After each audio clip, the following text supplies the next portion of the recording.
And you know as well as I do, and most of your viewers know, that the biggest party gets to form the government. It isn't a case where you add up the party that comes second, the party that comes third, and the party that comes seventh, and you add them together and somehow beat the party that comes first. The biggest party forms the government, Kirsty. You may be offered a chance. You may be offered a chance to form a government, and that government, of course, has to get its budget through.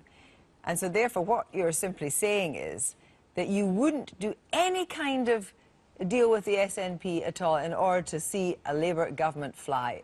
To say that so far ahead of an election, or so close to an election, I should say, is that not foolhardy?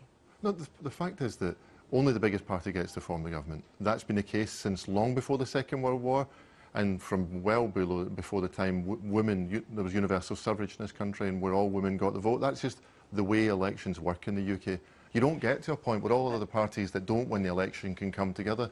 The biggest party gets to form the government, and the only way to do that is for the Labour Party to strengthen its position in Scotland and help win the election across the UK. Well, Kirsty, I can't really kind of ask me to speculate on opinion polls that were determined to turn around, and which I'm confident we still can do.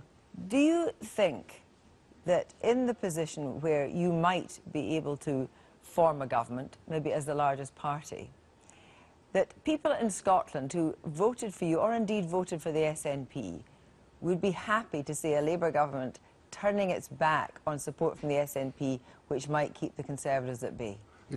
You know that's not how it works.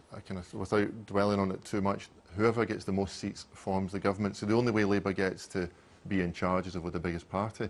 But on the point you make, look, we'll put our policies to the House of Commons if we win the election. If we're a majority government, that'll be clear. We can implement our higher minimum wage and banning exploitative zero-hours contracts and much else besides.